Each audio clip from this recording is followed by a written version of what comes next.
Hello മക്കൾസ്, welcome back to silent learning, welcome back to Hindi. മക്കളെ, Babu സാറാണേ.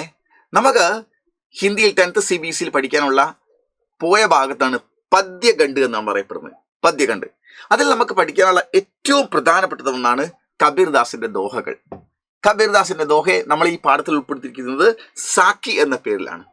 Okay, Zaki എന്ന പേരിൽ കബീർദാസിന്റെ ദോഹ നിങ്ങൾക്ക് ഇങ്ങനെ കാണാം. ഓക്കെ, ഈ ദോഹയിലെ ഏറ്റവും പ്രധാനപ്പെട്ടതും പരീക്ഷയിൽ ഒരുപാട് തവണ ചോദിച്ചതുമായ ദോഹയെ ഞാനിന്ന് പരിചയപ്പെടുത്താൻ പോകുന്നത്.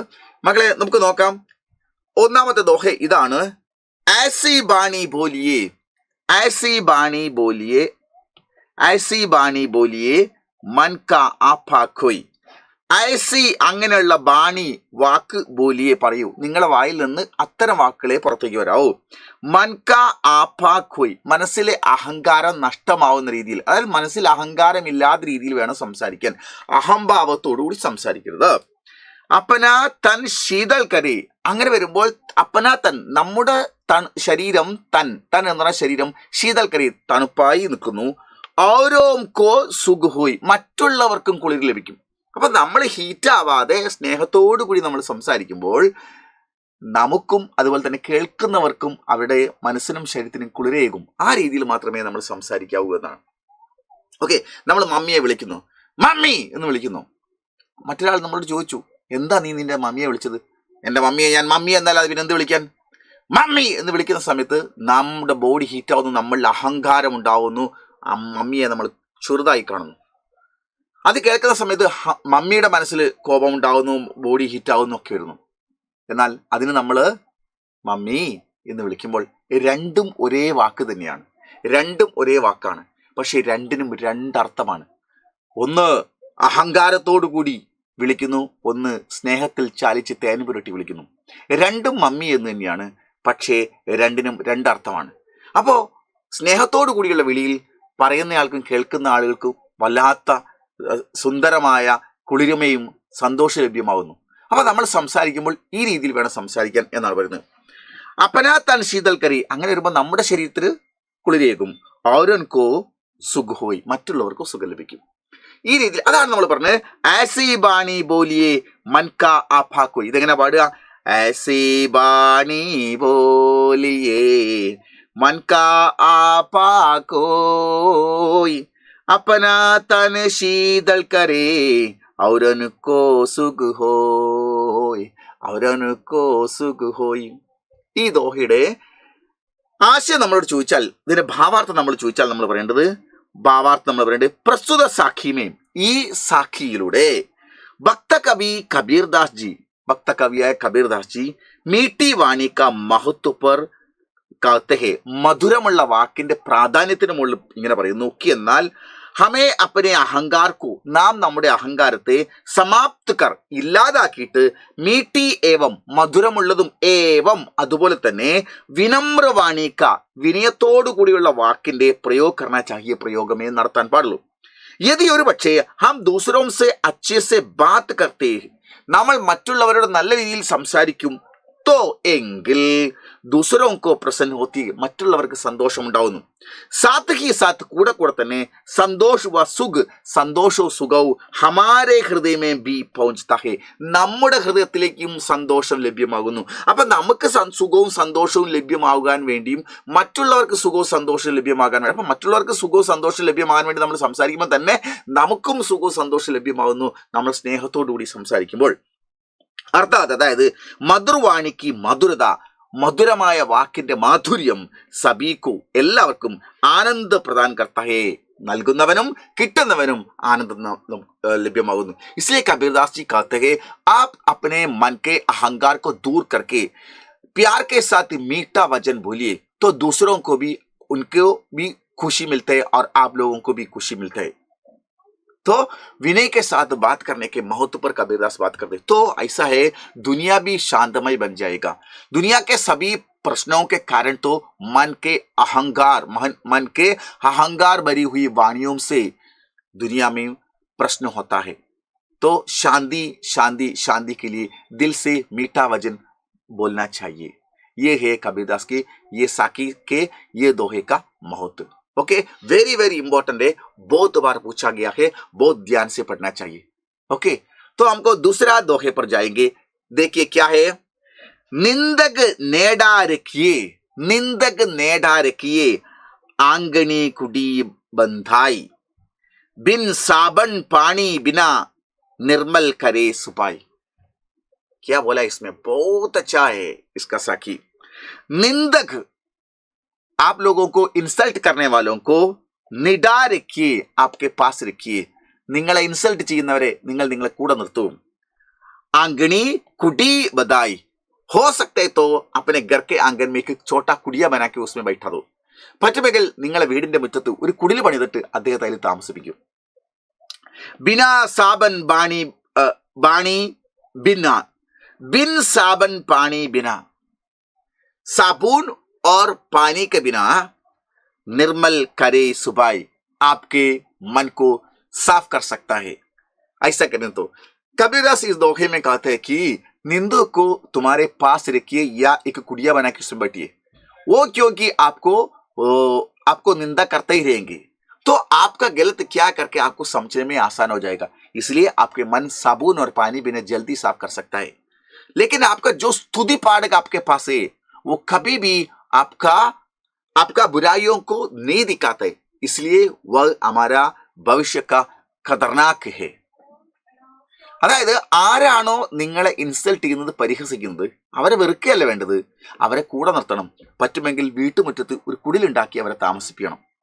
എന്തുകൊണ്ടെന്നാൽ സാബൂനും വെള്ളവുമില്ലാതെ, സോപ്പും വെള്ളവുമില്ലാതെ നിങ്ങളുടെ മനസ്സിലെ അഴുക്കിനെ കഴുകിക്കളയാൻ ഇദ്ദേഹത്തെ കൂടെ നിർത്തുന്നത് കൊണ്ട് സാധ്യമാവും. എന്നാൽ നിങ്ങളുടെ സ്തുതിപാഠകന്മാരെ നിങ്ങൾ ചേർത്ത് നിൽക്കുന്നുണ്ട്, ഒരു ഗുണവും ഉണ്ടാവുന്നില്ല. അവർ നിങ്ങളിലെ കരടുകളെയും പോരായ്മകളെയും കാണിക്കുകയോ വിമർശിക്കുകയോ ചെയ്യാത്തത് കൊണ്ട് നിങ്ങൾ ദുഷിച്ചു പോകും, ഇല്ലാതായി പോവുകയാണ് ചെയ്യുന്നത്. അതുകൊണ്ട് വിമർശകരെ ആണ് നാം ഇഷ്ടപ്പെടേണ്ടത്, സ്തുതിപാഠകരെ അല്ല എന്നുള്ള ഏറ്റവും മനോഹരമായ മറ്റൊരു ദോഹയാണ്. അപ്പം നമ്മൾ ആദ്യം പറഞ്ഞ ദോഹ എന്താ, മധുരിക്കുന്ന വചനമേ നമ്മുടെ വായിൽ നിന്ന് വരാൻ പാടുള്ളൂ. അത് പറയുന്ന ആൾക്കും കേൾക്കുന്ന ആൾക്കും കുളിരേകും എന്നല്ലേ നമ്മൾ പറഞ്ഞത്.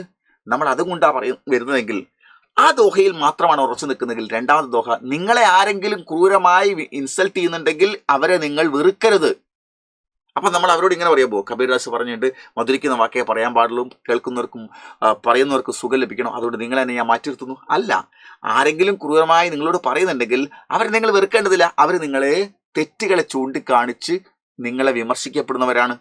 അതുകൊണ്ട് അവരെ നാം സ്നേഹിക്കണം. അപ്പോൾ ഒരേ സമയത്ത് നമ്മളിൽ നിന്ന് മറ്റുള്ളവരിൽ നിന്നും സ്നേഹമധുര വചനങ്ങൾ മാത്രമേ ഉണ്ടാവാൻ പാടുള്ളൂ. അപ്പോൾ പോലും ആരെങ്കിലും നമ്മളെ വിമർശിക്കപ്പെടുന്നുണ്ടെങ്കിൽ അവരെ നിങ്ങൾ ആക്രമിക്കുകയോ ഉപദ്രവിക്കുകയോ ദൂരെ നിർത്തുകയോ ചെയ്ത് അവരെ ചേർത്ത് നിർത്തണം. അവരാണ് നിങ്ങളിലെ മാലിന്യങ്ങളെ പുറത്തു കൊണ്ടുവരുന്നത്. അത് നിങ്ങളെ ശുദ്ധീകരിക്കുന്നതിന് കാരണമായി തീരും. ഈ രണ്ട് ദോഹയും ഈ രണ്ട് സാഖികളും ഇതിൻ്റെ അകത്തുള്ള ഏറ്റവും പ്രധാനപ്പെട്ടതാണ്. ഒന്നിന് കൃത്യമായിട്ട്, ആദ്യത്തേന് കൃത്യമായി വിരുദ്ധമാണോ രണ്ടാമത്തെന്ന് ചോദിക്കും, പക്ഷേ രണ്ടും വലിയ പ്രാധാന്യമാണുള്ളത്. രണ്ടും നാം സ്വീകരിക്കേണ്ടവയാണ് എന്നുള്ളതാണ്. ഓക്കെ, അല്ലാതെ മധുരമായി സംസാരിക്കാത്തവനെ നമ്മൾ അടിച്ചു കൊല്ലുക എന്നതല്ല ആദ്യം പറഞ്ഞ ദോഹയുടെ അർത്ഥം. ആദ്യം പറഞ്ഞതുപോലെ ആയിരിക്കണം, പക്ഷെ ഇങ്ങനെ ഉണ്ടെങ്കിൽ ഇവരെ നമ്മൾ സ്വീകരിക്കണം. എത്ര മനോഹരമാണ് കബീർദാസ് പറഞ്ഞിരിക്കുന്നത്. നോക്കൂ, നിന്ദക നീടാരക്കിയെ, നിങ്ങളെ ഇൻസൾട്ട് ചെയ്യുന്നവരെ സമീപത്ത് നിർത്തൂ. ആംഗണി കുടി ബത്തായി, അല്ലേ, അവരെ നിങ്ങൾ കുടിലുണ്ടാക്കി താമസിപ്പിക്കണം. ബിനാ സാബൻ പാനി ബിനാ, ബിൻ സാബൻ പാനി ബിനാ നിർമ്മൽ കരൈ സുബായി, സോപ്പും വെള്ളവും ഇല്ലാതെ നിങ്ങളുടെ അഴുക്കളെ മാറ്റിയെടുക്കാൻ ഇത് സഹായകരമായി തീരും. ഓക്കെ, देखो ഭാവാർത്ഥ്, പ്രസ്തുത സാഖി മേ കബീർദാസ് ജി ने, ഈ ദോഹയിലൂടെ, ഈ സാഖിയിലൂടെ കബീർദാസ് ജി നിന്ദകയ്ക്ക് മഹത്വ पर പ്രശംസ डालते हुए कहते, ഇൻസൾട്ട് ചെയ്യുന്ന ആളിനെ അയാളുടെ പ്രാധാന്യത്തെ ഉയർത്തിപ്പിടിച്ചുകൊണ്ട് പറയുന്നു. എന്നാൽ നിന്ദാകരണേ വാലോങ്കോ, ഇൻസൾട്ട് ചെയ്യുന്നവരെ, പരിഹസിക്കുന്നവരെ അപ്പനെ ആംഗൻ മേ കുടിയാ ബനാക്കർ രഖ്നാ ചാഹിയേ, നമ്മുടെ വീട്ടുമുറ്റത്ത് ഒരു കുടിലുണ്ടാക്കി അദ്ദേഹത്തെ താമസിക്കണം. അർത്ഥാത് അപ്പനെ നിക്കട് രഖ്നാ ചാഹിയേ, ഉദ്ദേശിച്ചത് ഇങ്ങനെയാണ്, നിങ്ങൾ കൂടെ ചേർത്ത് നിർത്തണമെന്ന്. ക്യോങ്കി വഹി ഹമാരെ ദോഷോങ്കോ ബാഹർ നിക്കാൽത്ത, എന്തുകൊണ്ടാണ്, അദ്ദേഹമാണ് നമ്മുടെ മനസ്സിലെ മാലിന്യങ്ങളെ പുറത്തു കൊണ്ടുവരുന്നത്. വഹ് ഹമാരി ഗലത്തുക്കോ, അദ്ദേഹം നമ്മളുടെ തെറ്റുകളെ അപ്പനെ സ്വഭാവ് ഏവം വ്യവഹാർ സെ, തന്റെ സ്വഭാവവും പെരുമാറ്റത്തിലൂടെ ദൂർ കർണേ കെ ലിയെ, ദൂരെയാക്കാൻ വേണ്ടി പ്രേരിത കർത്താ ഹെ, നമുക്ക് പ്രേരണയായി മാറും. ഇസ് പ്രകാരം, ഇപ്രകാരത്തിൽ കിസി സാബൂൻ ഓർ പാനി കെ ബിന, ഒരു സോപ്പും വെള്ളവും ഇല്ലാതെ ഹമാരെ ചിത്തുമേ, നമ്മുടെ മനസ്സിൽ ബസി വസിക്കുന്ന ബുരായിയെ ദുൽജാത്തിയെ, തിന്മകളെ ഇളക്കി മാറ്റാൻ പറ്റും, ഒഴിവാക്കിയെടുക്കാൻ പറ്റും. അർത്ഥാത് ഹമാര സ്വഭാവ് നിർമ്മൽ ഓർ ശുദ്ധോ ജാത്ത ഹേ, നമ്മുടെ സ്വഭാവം നിർമ്മലവും ശുദ്ധവുമായി മാറുകയാണ് ചെയ്യുന്നത്. അപ്പൊ അതുകൊണ്ട് വിമർശകന്മാരെ നാം മനസ്സുകൊണ്ട് സ്വീകരിക്കണം. അവരാണ് നമ്മുടെ മാലിന്യങ്ങളെ ചൂണ്ടിക്കാണിച്ചു തരുന്നത്. ओके, ये बहुत अच्छा साखी है. ये दोनों बहुत बार परीक्षा में बार बार पूछे गए हैं, इसलिए हमको ध्यान से ये दोहों को, ये साखी को पढ़ना चाहिए. और एक अंक का कुछ प्रश्न भी हम पढ़ेंगे. कस्तूरी क्या है? दूसरा साखियों में जो है उसमें जो क्वेश्चन आ गया है, बहुत बार आ गया है, PYQ है, बहुत बार आ गया क्वेश्चन है. കസ്തൂരി ക്യാ ഹെ? എന്താണ് കസ്തൂരി? കസ്തൂരിമാന്റെ നാഭിയിൽ നിന്ന് കബീർദാസ് പറയുന്ന ഒരു സാക്കിലൂടെ തേരാ സായി തുച്ഛമേ ജോ പൂപ്പൻ മേ ബാസ് കസ്തൂരി കാ മെരെ ഗജോ ഫിരി ഫിരി ഡോണ്ടേ ഗാസ്. നിന്റെ ദൈവം നിന്നിലുണ്ട്. കസ്തൂരിമാനിന്റെ അകത്ത് കസ്തൂരി അടങ്ങിയിരിക്കുന്നത് പോലെ, കസ്തൂരിമാനിന്റെ നാഭിയിൽ നിന്ന് പുറത്തു പോകുന്ന കസ്തൂരിയുടെ സുഗന്ധം അന്വേഷിച്ച് മാനുകൾ അങ്ങോട്ടും ഇങ്ങോട്ടും ഓടി സുഗന്ധം അന്വേഷിച്ച് പോകുന്ന പോലെ നിന്റെ ഉള്ളിലുള്ള ദൈവത്തെ കാണാതെ നീ തീർത്ഥാടനങ്ങളിലേക്ക്, അമ്പലങ്ങളിലേക്കും പള്ളികളിലേക്കും ഒക്കെ നീ എന്തിനു പോകുന്നു? ചർച്ചുകളിലേക്കും ഒക്കെ ദൈവത്തെ കാണാൻ വേണ്ടി പോകുന്നു. തത്വമസി, അത് നീയാകുന്നു, നിന്നിലുണ്ട് എന്നാണ് അതിന്റെ അർത്ഥം. അപ്പോ കസ്തൂരി ക്യാ ഹെ? എന്താണ് കസ്തൂരി? ഏക സുഗന്ധിത പദാർത്ഥ, ഒരു സുഗന്ധമായ പദാർത്ഥമാണ്. അതെവിടെയാണ്? കസ്തൂരിമാൻ എല്ലാ മാനിലും ഇല്ല. കസ്തൂരി വർഗത്തിൽ കസ്തൂരിമാൻ എന്ന് പറയുന്ന മാനിന്റെ നാഭിയിൽ മാത്രമാണ് കസ്തൂരി ഉള്ളത്. Okay, yes. കബീർദാസ് ജി की സാഖ്യോं की ഭാഷ को क्या कहा जाता है? കബീർദാസ് സാഖിയിൽ ഉപയോഗിച്ചിരിക്കുന്ന ഭാഷകളെ നമ്മളെ എന്താണ് പറയുന്നത്? എന്ത് രീതിയിലാണ് അറിയപ്പെടുന്നത്? അല്ലേ? പഞ്ചമേൽ കിച്ചടി എന്നാണ് സാക്കിയിൽ ഉപയോഗിച്ചിരിക്കുന്ന ഭാഷ പറയുന്നത്, അദ്ദേഹത്തെ കുറിച്ച് പറയുന്നത്. സാക്കി ശബ്ദ കാ തദ്ഭവ് രൂപ് കോൻസായ? സാക്കി എന്ന ശബ്ദത്തിന്റെ ശരിയായ രൂപം ഏതാണ്? സാക്ഷി എന്നാണ് അർത്ഥം. ഓക്കെ. കബീർദാസ് ജി ജഗ കബീർദാസ് ജി എല്ലാ സ്ഥലങ്ങളിലും ഭ്രമൺ കർക്കെ ചുറ്റിക്കറങ്ങിയിട്ട് കൈസ ജ്ഞാൻ എങ്ങനെയുള്ള നോളജ് പ്രാപ്ത് കർത്തയെ സ്വായത്തമാക്കി. അദ്ദേഹം എഴുതാനും വായിക്കാൻ അറിയില്ലായിരുന്നു, പക്ഷെ ലോകം മുഴുവൻ ചുറ്റിക്കറങ്ങിയാണ്, ഒരുപാട് അനുഭവങ്ങൾ നേരിട്ട് മനസ്സിലാക്കിയാണ്. അല്ലേ? അപ്പൊ നമ്മൾ ഒരു മൂലയിലിരുന്ന് പുസ്തകം വായിക്കുന്നതിനേക്കാൾ അറിവ് യാത്രയിലൂടെയും കിട്ടും. അതുകൊണ്ടാണ് നമ്മൾ പഠനയാത്ര പോകുന്നത്. അല്ലേ? അപ്പൊ വായനയും വേണം, നേരിട്ട് കണ്ട അനുഭവം വേണം. അപ്പോഴാണ് അർത്ഥവത്താവുന്നത്, പൂർണ്ണമാവുന്നത്. അദ്ദേഹം ഇങ്ങനെ നടന്ന് ലോകം മുഴുവൻ ചുറ്റിക്കറങ്ങിയിട്ട് എന്തറിവാണെന്ന് മനസ്സിലാക്കിയത്? പ്രത്യക്ഷ ജ്ഞാൻ, കറക്റ്റ് ശരിക്കും ഉള്ള ഡയറക്റ്റ് നടക്കുന്ന പ്രാക്ടിക്കൽ അനുഭവമാണ് മൂപ്പർക്കുണ്ടായിരുന്നത്. പ്രാക്ടിക്കൽ തിയറി അല്ല, പ്രാക്ടിക്കൽ അനുഭവം, അതാണ് പ്രത്യക്ഷ ജ്ഞാൻ. ഓക്കെ. സാക്കി ഛന്ദ്മേ കുൽ കിത്തനി മാത്ര ഹേ? ദോഹെ സാക്കി ഛന്ദിലാണ് അദ്ദേഹം എഴുതിയിരിക്കുന്നത്. അതിൽ എത്ര മാത്രകളുണ്ട്? 24 മാത്രകളാണുള്ളത്. ഓക്കെ. നെക്സ്റ്റ്, मन का आपाक होने से क्या तात्पर्य? मन का आपाक हुई, മനസ്സിലെ അഹങ്കാരം ഇല്ലാതോ ഇതിൽ നിന്നുള്ള അർത്ഥം എന്താണ്? അഹങ്കാർ കാ ത്യാഗ് കർണ, നിങ്ങളിലുള്ള അഹങ്കാരം ഇല്ലാതായി പോകണം എന്നതാണ് മൻ കാ ആപാക് ഹുയി, മനസ്സിലെ അഹങ്കാരം പോകണം എന്നാണ് അതിന്റെ അർത്ഥം. കസ്തൂരി കിസ് പ്രാണി മേ പായി ജാത്തി ഹെ? കസ്തൂരി കിസ് പ്രാണി മീൻസ് ജീവി. കസ്തൂരി ഏത് ജീവിയിലാണ് കാണപ്പെടുന്നത്? ഹിരൺമേ, മാനിലാണ്. എല്ലാ മാനിലും ഇല്ല, കസ്തൂരി ഹിരണിൽ മാത്രം. കബീർദാസ് കെ അനുസാർ, കബീർദാസിന്റെ അഭിപ്രായത്തിൽ കൺമേങ് കോൻ വ്യാപ്ത ഹെ? ഓരോ കണങ്ങളിലും എന്താണ് വ്യാപിച്ചെടുക്കുന്നത്? ഈശ്വർ, ദൈവം എന്ന് പറഞ്ഞാൽ മണ്ണിലും വിണ്ണിലും തൂണിലും തുരുമ്പിലും ഓരോ കണികകളിലും ഓരോ പ്രദേശങ്ങളിലും ഓരോ കണികളിലും എല്ലാത്തിലും സർവ്വവ്യാപിയായിട്ട് ദൈവം കിടക്കുന്നത്. അല്ല, ദൈവം ഏതെങ്കിലും ഒരു പോയിന്റിൽ, ലോകത്തിൽ ഏതെങ്കിലും ഒരു പോയിന്റിൽ മാത്രം ചെന്നാൽ കാണുന്നതല്ല, ലോകത്തെല്ലായിടത്തും പ്രപഞ്ചം മുഴുവൻ വ്യാപിച്ചു കിടക്കുന്ന ഒന്നാണ് ഗോഡ് എന്നാണ് കബീർദാസ് പറയുന്നത്. ഹം ഈശ്വർ കോ കിസ് കാരൺ നഹി ദേഖ് പാത്തെ? ഹം ഈശ്വർ കോ, നമ്മൾ ഈശ്വരനെ കിസ് കാരൺ, ഏത് കാരണത്താൽ, നഹി ദേഖ് പാത്തെ, നമുക്ക് ഏത് കാരണം കൊണ്ടാണ് ഈശ്വരനെ കാണാൻ പറ്റാത്തത്? അജ്ഞത കെ കാരൺ, അജ്ഞത, നമുക്ക് നോളജ് ഇല്ലാത്ത കാരണത്താലാണ് ദൈവത്തെ കാണാൻ പറ്റാത്തത്. അപ്പൊ എന്തുകൊണ്ടാണ് ദൈവത്തെ കാണുക? നഗ്ന നേത്രങ്ങൾ കൊണ്ടല്ല, നമ്മളെ കണ്ണുകൾ കൊണ്ട്. हमारे आंखों से हमको ईश्वर का नहीं देख सकते, लेकिन हमारा ज्ञान दृष्टि से, नॉलेज से हमको ईश्वर का मिल सकते हैं. അതുകൊണ്ട് ഹം ഈശ്വർ കോ കിസ് കാരൺ നഹി ദേഖ് പാത്തെ, നമുക്ക് ഈശ്വരനെ കാണാൻ കഴിയാത്തതുകൊണ്ട്. അജ്ഞതാക്കെ കാരൺ, ഒരാൾക്ക് അറിവില്ലാത്തത് കൊണ്ടാണ് ദൈവത്തെ കാണാൻ പറ്റുന്നത്. അപ്പോൾ എന്ന് പറഞ്ഞാൽ അറിവില്ലാത്തതുകൊണ്ടാണ് ദൈവത്തെ കാണാൻ പറ്റുന്നത്, അറിവിലൂടെ മാത്രമേ ദൈവത്തെ കണ്ടെത്താൻ പറ്റൂ എന്നാണ്. ഓക്കെ, ഇതാണ് സാക്കിയിൽ പറഞ്ഞിരിക്കുന്ന ചോദ്യം. അടുത്തത്, വ്യക്തിക്കോ കൈസി വാണി ബോൽനി ചാഹി? ഒരു വ്യക്തിയാണെങ്കിൽ അയാൾ എങ്ങനെയുള്ള വാക്ക് സംസാരിക്കണം? മീട്ടി, സ്വീറ്റായ വാക്കുകൾ മാത്രമേ സംസാരിക്കാവൂ. ദേഷ്യം തോന്നിയെങ്കിൽ മിണ്ടാതിരിക്കണം. അതാണ് ഗഡി ഗഡി ക ഉചിത് അർത്ഥക്യാഹേ. ഗഡി ഗഡി എന്നതിന്റെ അർത്ഥം എന്താണ്? കൺ കൺമേ എന്നാണ്. കൺ കൺമേ, ഓരോ കണങ്ങളിലും എന്നാണ് അർത്ഥം.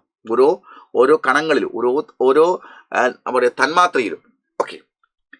കവിനെ സച്ച ജ്ഞാനി കിസേ മനാഹേ. കബീർദാസ് ജി ഏറ്റവും വലിയ നോളജ് ഉള്ളവൻ എന്ന് ആരെയാണ് അറിയപ്പെടുന്നത്? ജോ സബ്കെ പ്രതി, ആരാണോ എല്ലാവരോടും പ്രേമഭാവ് രഖേ, സ്നേഹഭാവം പ്രകടിപ്പിക്കുന്നത്, ഉസേ അദ്ദേഹത്തെയാണ് സബ്സെ ബഡാ ജ്ഞാനി, ഏറ്റവും വലിയ നോളജ് ഉള്ളവൻ എന്നറിയപ്പെടുന്നത്. ഓക്കെ. അപ്പൊ സ്നേഹമില്ലാത്തവൻ എന്തറിവുണ്ടെങ്കിൽ അയാൾ പണ്ഡിതനായി പറയാൻ പറ്റില്ല. സ്നേഹമാണ് പാണ്ഡിത്യത്തിന്റെ മഹത്വത്തെ നിർണ്ണയിക്കുന്നത് എന്നർത്ഥം. ഈശ്വർ ജ്ഞാൻ കൈസേ സംഭവ് സക്തേ. ഈശ്വർ ജ്ഞാൻ, ഈശ്വരനെ കുറിച്ചുള്ള അറിവ് കൈസേ സംഭവ് ഹോത്തഹേ, നിങ്ങൾക്ക് എങ്ങനെ സാധ്യമാവും? അഹങ്കാർ കോ ദൂർ കർണേസേ, നിങ്ങളിലെ അഹങ്കാരത്തെ നിങ്ങൾ ഇല്ലാതാക്കിയാൽ അവിടെ ഈശ്വരൻ വന്നിരിക്കും എന്നാണ്. മനസ്സിലായി? നിങ്ങളിലെ അഹങ്കാരത്തെ ഇല്ലാതാക്കി കഴിഞ്ഞാൽ ഈശ്വരൻ അവിടെ വന്നിരിക്കും. മനസ്സിലായോ? മൻക ആപ്പാഖുയി, മനസ്സിലെ അഹങ്കാരം ഇല്ലാതാക്കണം അല്ലേ? അപ്പോ അതാ തേരാ സായ് തുച്ചുമേൻ ജോ പൂപ്പൻ മേ ബാസ് കസ്തൂരി കാമേരെ വീർ ജോൺജി ഫിർ ടോണ്ടെ ഗാസ്. കസ്തൂരിമാന്റെ നാഭിയിൽ കസ്തൂരി ഉള്ളതുപോലെ നിന്റെ ഉള്ളിനുള്ളിൽ ദൈവം ഇരിക്കുന്നു. അപ്പോൾ ഈ ദോഹകളുടെ വൺവേഡുകളൊക്കെയാണ് കൊടുത്തിരിക്കുന്നത്. ഏറ്റവും ഇമ്പോർട്ടൻ്റ് ആയ 2 ദോഹയാണ് നമ്മളിപ്പോൾ ഈ ക്ലാസ്സിൽ കൂടുതലായി ചർച്ച ചെയ്തത്. ഓക്കെ. ബാക്കിയുള്ള കാര്യങ്ങൾ നമുക്ക് അടുത്ത ക്ലാസ്സിൽ. Okay, by.